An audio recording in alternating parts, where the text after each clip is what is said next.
Maging Sunni man o Shia, maging sa Iraq, sa Afghanistan o saan mang panig ng mundo ay tina-target nila ang mga Amerikano. Ang tunay kong katapatan ay hindi sa anumang bansa, kundi sa lumikha ng mga bansa. Ito ay kay Rabbul. Hindi natin sinasabi na ang Islam ay narito para lang mabuhay, makisama sa iba't ibang reliyon at lahat tayo ay magkahawak kamay at maging magkaibigan. Ang relihiyong ito ay ipinadala upang mangibabaw, upang burahin, upang alisin ang lahat ng ibang relihiyon, upang iwanan ng mga tao ang kanilang relihiyon at tanggapin ang Islam. At kung kinakailangan ng pakikipaglaban para makamit ito, kinakailangan ng pakikipaglaban para makamit ito. Gusto nilang ipakita sa atin ang moralidad. Gusto mo akong turuan kung paano maging Pino? Paumanhin! Tayo ang magpapaalala sa kanila ng katotohanan. Tayo ang mga pinuno ng... Mga taong labis na nalilinlang. Hindi sila makakagawa ng stealth fighter jet. Hindi sila makakagawa ng mga submarino. Hindi sila makakagawa ng malalaking barko ng Navy. Hindi sila makakagawa ng mga rocket. At sila pa raw ang nakahihigit. Sige mga tao, Hari Sultan ulit ito. Pasensya sa salamin, may conjunctivitis ako. Noong nakaraang linggo, winasak ni Marco Rubio ang Islam. Pakinggan ninyo. Sa huli, ang lahat ng radical na kilusang Islamiko ay itinuturing ang kanluran, lalo na ang Estados Unidos, bilang pinakamalaking kasamaan. Kung gusto ninyong panoorin ang buong video, tingnan ninyo ito. May hiwalay akong video tungkol doon. At ngayon, sumali na rin si Pete Hegseth at ikinababahala ito ng maraming tao. Bilagyan nila ng Arabic subtitles dahil kinuha ng mga Muslim ang clip at sinusubukang udyukin ng mga Arabo na magalit at tanungin, bakit kayo nakikipag-alyansa laban sa Iran kasama ang mga ito? Sinabi niya na ang mga Islamista, Sunni at Shia, ang tinutukoy. Hindi lahat ng Sunni o Shia ang tinitingnan bilang kaaway. Alam natin kung bakit binibigyan diin ng mga tao ang pagkakaibang yan. Ang Islamista ay mga taong gustong isulong ang layuning pampulitika ng Islam. Malinaw na, hindi tinuturing ng US na mga Islamista ang mga Saudi, Emirati o Qatari, kahit na may mga layuning Islamista sila. Pero opisyal, hindi kinikilala ng US ang mga bansang iyon bilang Islamista. Kinikilala ng US ang Afghanistan na Sunni bilang grupo ng mga jihadi at Islamista, at pati na rin ang Islamikong rehimen ng Iran na isang Shia Islamist na rehimen. Kaya yon ang sinasabi niya. Sa Afghanistan, pangalanan mo ang mga Islamistang kalaban, Sunni man o Shia, dahil Shia na rehimen ito. Handang kupkupin ng Iran ang grupong yon, basta't susubukan nilang patayin ang mga Amerikano. Kaya ang kaaway ng kanilang kaaway ay naging kaibigan nila sa mundo ng mga Islamista, kaya tina-target ng Iran ang mga Amerikano sa Iraq, Afghanistan at iba pang lugar. Pati Australiano. Napigilan ng federal na pulis natin ang hindi bababa sa 2 nabigong teroristang atake ng IRGC. Sa UK, tingin ko mga 4 o 5 pag-atake rin ang napigilan nila. Sa Amerika, may ilang matagumpay na teroristang atake na sinupurtahan ng IRGC. Sila ang tinutukoy niya. Kung ikaw man ay isang Sunni o Shia Islamist, Ikaw ay kaaway ng US. Sa ganitong konteksto, hindi papayagan ni Pangulong Trump ang isang rehimen na lalong napapalapit sa kakayahang nuclear. Tingnan mo ang Gaza Channel, kaya pala may Arabic subtitles. Panurin mo si Daniel Hikikaju, pinakamalaking tagapagtanggol ng pedopilya sa mundo. Sabi niya, yung lalaking may tattoo na kafir ay nagpapakita ng malinaw na layunin na sirain ang Islam. Hindi naman talaga niya sinabi yon, pero ayos lang sa akin kung yan ang gusto nilang paniwalaan. Kung yan ang paraan nila para galitin ang mga Islamista, sige lang. Sa totoo lang, pagod na ako sa mga Islamista na palihim na nakikialam sa ating mga politiko. Gusto kong lumantad sila at magdeklara ng digmaan sa lahat ng bansa sa kanluran. Para sa mga mahihinang leader tulad ni Keir Starmer at Anthony Albanese, hindi na sila makakapagtago sa likod ng internasyonal na batas at magsasabing, hindi kami kasali sa digmaan ng US at Israel laban sa mga Islamista. Kung lalantad ang mga Islamista at magdeklara ng digmaan sa bawat bansa natin, di na sila makakapagtago. Kaya kahit hindi totoo ang sinasabi ni Daniel, hakikatsu at pati ang subtitles, dahil wala namang binanggit na Islamista. Hindi ako matatas, pero marunong ako magbasa ng Arabic. Nakasulat dito ay Afghanistani, dahil si Pete Hegs ay gumawa ng pagkakaiba sa mga Islamista na hindi ginagawa ng iba. Ngayon sinabi niya Islami. Kaya ang sinasabi nila ay Islami, hindi Islamist, Islami, na ang ibig sabihin ay Islam. Kaya pinalalabas nila na sinabi ni Pete Hexa na kahit Sunni o Shia Islam ang sundan mo, kaaway ka pa rin namin. Ganyan nila pinapakita na hindi naman totoo. Pero sino bang may pakialam? Wala rin akong pakialam. Gusto ko pa silang magalit. Yun lang ang punto. Ang sinumang tinatawag na Muslim na nananatiling neutral sa digmaang ito ay sa totoo lang panig sa mga kaaway ng Islam, hindi sa mga Islamista o sa Islam. At dapat lang na ituring siyang isang munafik. Ibig sabihin ay isang mapagkunwari. Sa Quran, ang lugar na isang munafik sa Jahannam, sa impyerno, ay mas mababa pa kaysa sa iyo at sa akin, mga hindi naniniwala. Ang mga munafik ay may nakalaang pinakamababa, pinakamalalim na bahagi ng impyerno dahil hindi gusto ni Allah ang mga munafik. Ibig sabihin, ang mga mapagkunwari, ibig sabihin yung mga nagpapakilala Muslim pero hindi naman isinasabuhay ang mga prinsipyo ng Islam. Ngayon, magandang balita ito. Bakit dumarami ang mga tao sa administrasyon ni Trump na nagsisimula ng tulisain ng Islam? Alam ko si Marco Rubio ay nagsabi ng radical Islam. Si Pete Hegseth naman ay nagsabi ng Islamist. Pero alam natin kung ano ang ibig nilang sabihin, okay? Alam natin kung ano ang ibig nilang sabihin. Hindi magtatagal ang tabing na ito ng pagiging sibil. Papunta na tayo sa isang punto ng pagbabago. Sa hindi magtatagal, ang mga leader sa kanluran, kahit makakaliwa at woke man o hindi, kailangang magpasya ang mga leader. Kailangan nating magpasya. Kung ang kulturang ito ay mananatili sa atin, kailangan itong gumawa ng ilang kompromiso. Hindi mo pwedeng ipilit ang Sharia dito sa UK o sa Australia o sa Amerika. Hindi mo kami pwedeng utusan. Hindi mo dapat galitin ang mga taga rito sa pagharang ng kalsada, pagsakop sa mga kililang lugar namin, pagdarasal sa publiko, at pagsigaw ng Allahu Akbar. Hindi yun papayagan, kaya may mga hakbang na gagawin ang mga susunod na leader. Sinumang todo ang pag-adjust, tulad ni Anthony Albanese sa Australia o Kiyosami sa UK, ay mawawala sa halalan. Tingnan mo ito. Ito si Yasin Kadi. Tingnan mo kung anong sinasabi niya. Ang tunay kong katapatan ay hindi sa anumang bansa. Ito ay sa lumika ng mga bansa. Ito ay kay Rabbul. Ang Rabbul Alamin ay nangangahulugang Diyos ng lahat ng mundo. Ibig sabihin si Allah. Wala akong pakialam sa batas ninyo. Wala akong pakialam sa Amerika. Hindi sa Amerika ang aking katapatan. Ito ay sa Diyos. Ano ang hinihingi ng Diyos sa mga Muslim? Ipatupad ang Sharia. Hindi namin sinasabi na ang Islam ay narito para lang mabuhay, makisama sa iba't ibang relihiyon at lahat tayo ay magkahawak kamay at maging magkaibigan. Ang relihiyong ito ay ipinadala upang mangibabaw, burahin, alisin ang lahat ng ibang relihiyon upang iwanan ng mga tao ang kanilang relihiyon at tanggapin ang Islam. At kung kinakailangan ng pakikipaglaban para makamit ito, kung gayang kinakailangan ng pakikipaglaban para makamit ito, dahil ang pinakadakilang layunin kung bakit ipinag-utos ang jihad ay upang gawing pinakamataas ang salita ni Allah at gawing pinakamababa ang salita ng mga hindi naniniwala, kahit paayaw ito ng mga hindi naniniwala. Hindi kami nahihiyang sabihin ito at wala kaming nakikitang dahilan para mahiya. Malinaw at diretsahan kong sinabi na ang pinakamataas na katapatan ng bawat Muslim ay dapat walang kondisyon na para lamang sa lumiha. Walang kondisyon mga kaibigan, walang kung ano-ano, walang takiya. Maayos ang mga Muslim na ito dahil pwede silang magtakiya at magsabi ng hindi, pero sinasabi pa rin nila sa inyo, mga kaibigan. Wala pa ito, literal na daan-daang ganitong video nang nakita kong lumalabas mula sa Amerika. Tingnan mo ang nangyayari sa Amerika. Luma na ang video, pero pakinggan mo pa rin.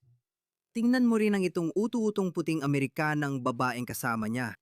Para sa mga tao ng Gaza, mas mahalaga ang mensaheng dapat ipadala sa mga tao dito na nakamit na nila ang tagumpay. Wala pa tayong nagagawa na malapit sa sapat. At ang mga tao dito, ipinapangako ko sa inyo, nahihiya kami. Pakiramdam namin ay kulang ang aming ginagawa. Pakiramdam namin ay kailangan ng pagbabago dahil dapat talagang magkaroon ng pagbabago. At saan nyo na dapat itong mangyari? Ang imperyong ito, ang Amerikanong imperyo na nananakit sa ating mga tao mula pa noong simula. Ang mga imperialistang kanluraning kapangyarihan na nananakit sa ating mga tao mula pa noong simula ay dapat bumagsak. At inshallah, mangyayari iyon. Dapat bumagsak ang Amerika. Nakatira siya sa Amerika. At tingnan mo, ang tangang nagagamit na ito. Tingnan mo ang mga puting babae na ito. Anong ibig nila sa dapat bumagsak ang Amerikanong imperyo? Hollywood, musika, kalayaan, mga individual na kalayaan, feminismo, kalayaang ipahayag ang iyong sexualidad. Dapat bumagsak ang lahat ng ito at ang kanilang kultura lang ang mabuhay. Dapat manaig ang kaayusang pandaigdig nila kung saan itinatapon ng LGBTQ mula sa bubong at pinipilit magsuot ng mga supot ng basura ang mga babae. Ang mga nangangalo niya ay binabato hanggang mamatay. Dapat ay magtagumpay at sang-ayon ang babaeng ito. Sobrang tanga naman. Ang mensahe ko sa mga tao ng Gaza at sa inaaping tao sa mundo. May mga kabataan at matatanda dito na handang lumaban at isugal ang kanilang buhay at ang lahat ng kaya nila para pabagsakin ang mga imperyong ito na kailangang bumagsak. Mga panatiko sila, hindi natatakot mamatay at hindi nila pinahahalagaan ang buhay mga pare. Lahat sila ay mga sleeper cell. Sa sarili nilang pagamin, sinasabi na nila sa inyo kung ano sila. Sige, tingnan mo ito. Itong pangyayaring ito sa Virginia. Ang pangalan niya ay Imam Ismail Salin sa William Salam Mosque sa Norfolk. Ito ay mula Disyembre 1, 2024. Nasa Amerika pa rin siya at patuloy sumusuporta kahit sa ganitong sitwasyon. Hindi ko alam, gaya ng sinabi ko, hindi ko alam kung gaano kalala ito. Ito ay dahil gayon paman sa Kristyanismo. Ganito ang Amerika dahil sa Kristyanismo. Madali para sa mga Muslim na ilarawan ito sa batayang panrelihiyon dahil hindi alam ng Quran na pagkalipas ng 1,400 taon, magkakaroon ng bansang tatawaging Amerika. Kung ito ay isinulat ng Diyos, ang lumikha ng sansinukob, dapat alam niya. Dapat nabanggit niya ang Amerika, pero hindi niya ginawa dahil hindi niya alam, dahil si Muhammad ang sumulat ng aklat na yon. At syempre, hindi alam ni Muhammad na magkakaroon ng bansang tinatawag na Amerika. Hindi nga niya alam kung may bansang tinatawag na Britanya. Napakaliit ng pananaw ng Islam. Kaya, sige, hinati niya ito sa 3 pangunahing relihiyon. Judaismo, Kristyanismo, at mga mushraki na pagano. Alam niya ang tungkol sa mga Hindu, na mga pagano, at marami ring pagano sa paligid ni Muhammad. Maraming pagano sa Mecca, kabilang ang tribong Quraysh. Hindi sila Kristiyano o Hudyo. Kaya, mahalaga para sa mga taong ito na hatiin ito batay sa relihiyon. Sa ganito, mas mapapakilos nila ang mga Muslim laban sa Amerika. Dahil ito sa Judaismo. Judaismo rin. Sa kanluran, bukod sa Amerika ang huling matibay na kuta ng Kristyanismo. Grabe mga pare, narinig nyo ba? Wala na ang Europa. Sa Gran Bretanya, dumarami ang hindi reliyoso at kalaunan nagiging Muslim. Hindi totoo yan. Kita mo, nagsisinungaling sila, palaging nagsisinungaling. Tingnan mo to, halos 4 sa 10 ay walang reliyon. Nung 2001 mga 70, 2% ng Britanya ay Kristiyano. Ngayon, tingnan mo ang linyang ito. Bumababa na. Ngayon, nasa 48% na lang ito. Ngunit hindi pareho ang bilis ng pagtaas ng linyang ito. Tingnan mo yan.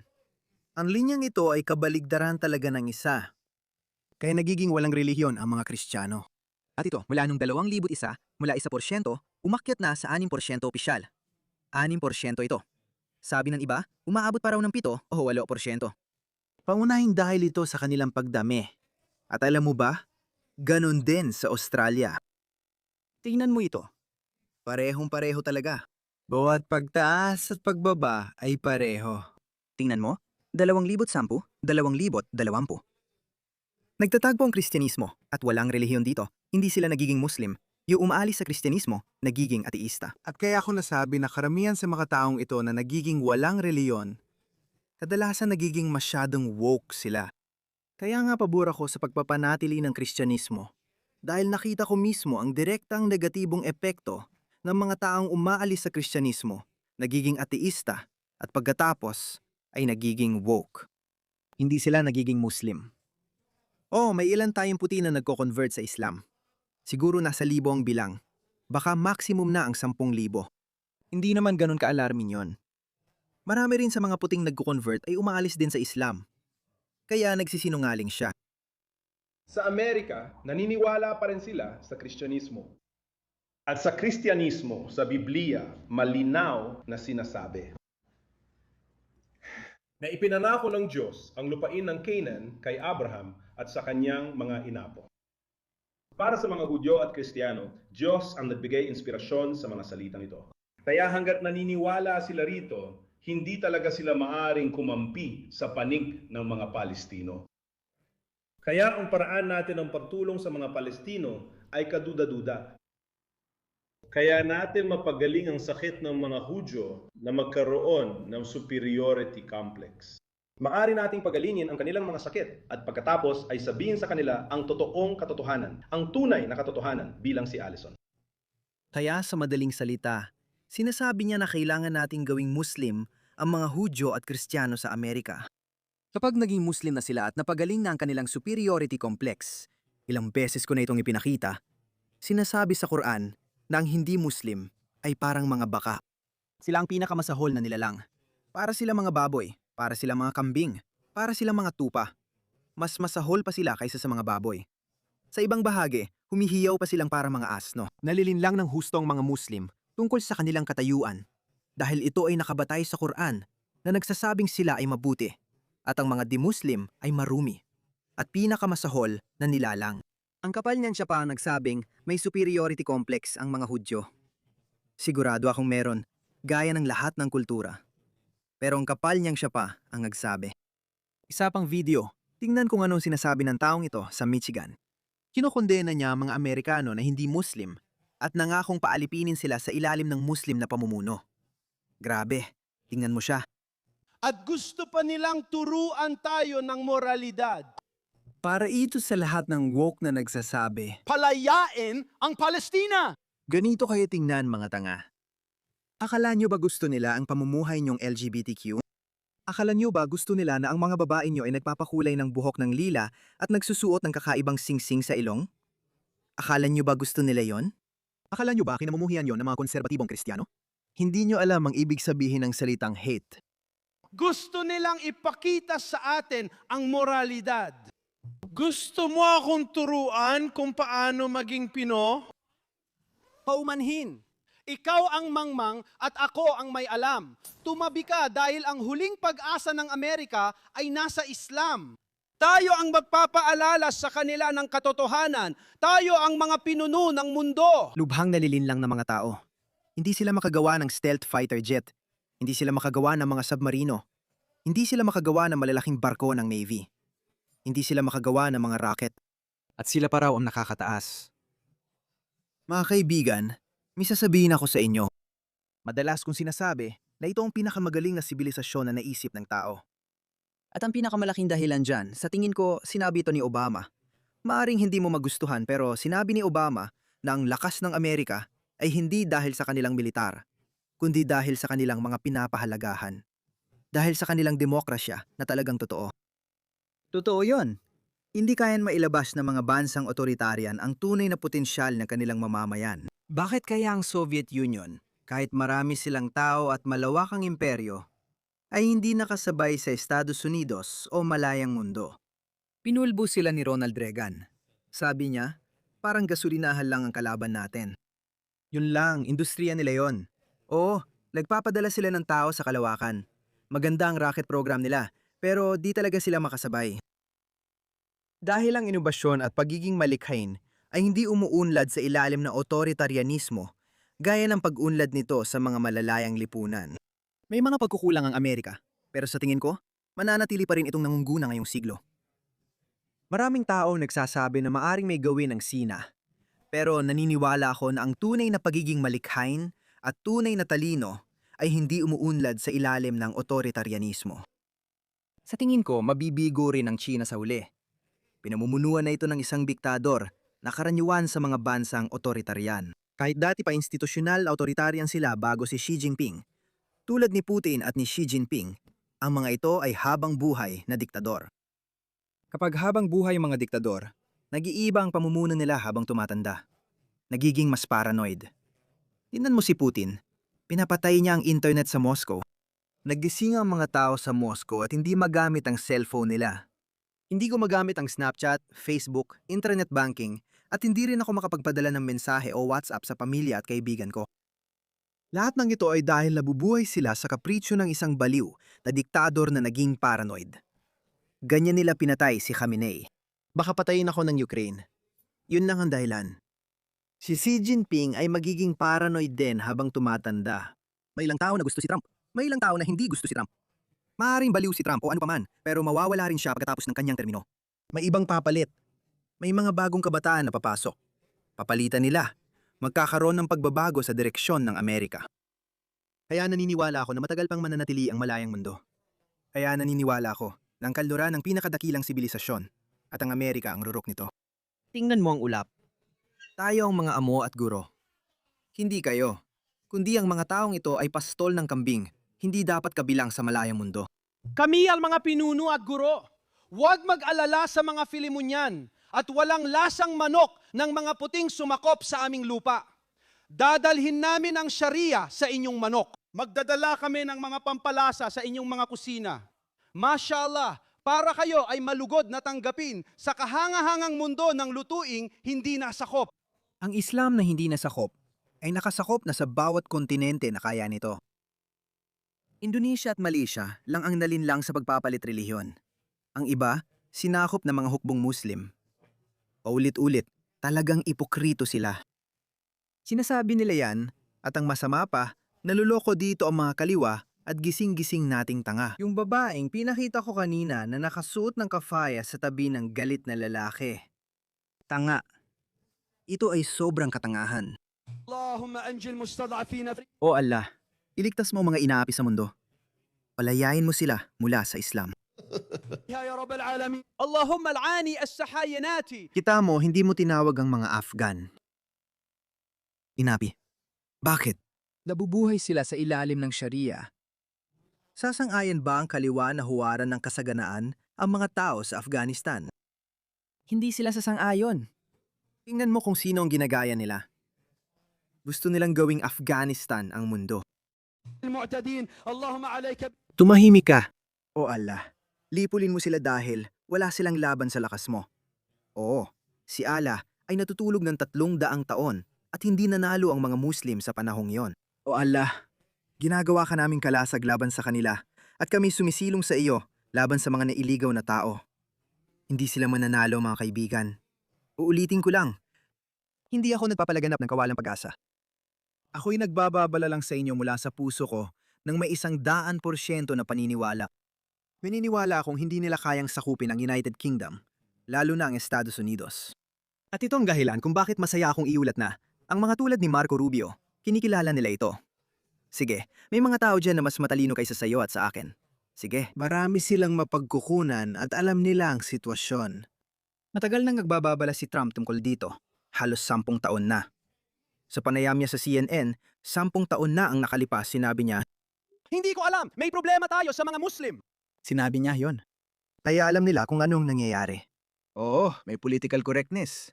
May mga woke na gumagawa ng mga palusot para sa kanila at di pa handang harapin ang katotohanan. Sinasabi ko rin na napaga ang kilos ng mga Muslim. Sige, tingnan mo ito. Matagal na silang naglalabas ng mga pahayag na ganito at may matinding pagtutol sa UK. Nagkakagulo na ang UK, mga pare. Sa tingin ko, titingnan ng mga bansa sa kanluran ng UK kung paano nila haharapin ang problemang ito dahil alam nila ito. Tingnan mo ang mga sinasabi nila. Kung tataas ang birth rates, siguradong aabot sa 10% ang Muslim sa Britain at 20% sa France pagdating ng 2050. Kahit magbagong pulisya ng imigrasyon at di na tumanggap ng Muslim ang ibang bansa dahil sa natural na paglaki ng populasyon, posible pa rin tayong maging 10% sa Britain at 20% sa France pagsapit ang 2050. Hindi tayo ang Zionist lobby. Ang lakas natin ay nasa dami natin, hindi sa impluensya sa mga politiko. Kaya hayagan na nila itong inilalabas. Tingnan mo, naging maganda ang resulta ng tweet na ito. Matagal na nilang sinasabi to at may tumitindig na ang mga lokal. Pero sinasabi pa rin nila, hindi, alam mo kung ano? Sige, ayaw namin sa inyo. Malinaw mong sinasabi na gagawin mong Islamikong kaharian ang United Kingdom. Ayaw namin nun. Kaya hindi sila magkatagumpay, okay? Pero magiging istorbo sila sa proseso. May ilan sa atin na mamamatay. Naniniwala rin ako doon bilang isang individual. May ilan sa atin na mamamatay. Pero sa kabuuan, hindi sila magtatagumpay. Alam ko na sinasabi ng iba na nangyari na ito noon, gaya ng pagbagsak ng kanlurang imperyong Romano sa mga barbaro. Maaring sabihing bumagsak ang silangang imperyong Romano, ang imperyong Byzantine sa mga Muslim, na noon ay isang kabihasnan at kahit paano'y hindi mga barbaro sa klasikal na kahulugan. Hindi ko iniisip na magiging imperyong Romano ang Amerika ngayong siglo. Hindi ko iniisip na kayang sakupin ng mga barbaro. At sa barbaro, ang ibig kong sabihin ay mga taong hindi ganoon kasibilisado. Mga taong siguro ay, ewan ko, mga 14 na siglo ang agwat sa atin. Ayaw ng mga taong ito tularan ng Imperyong Ottoman. Gusto nilang tularan ng kalipato ng ika-7 siglo. Kaya hindi nila kayang wasakin ang kanluran. Walang saysay yon pero istorbo lang sila. Huwag kang mag-alala.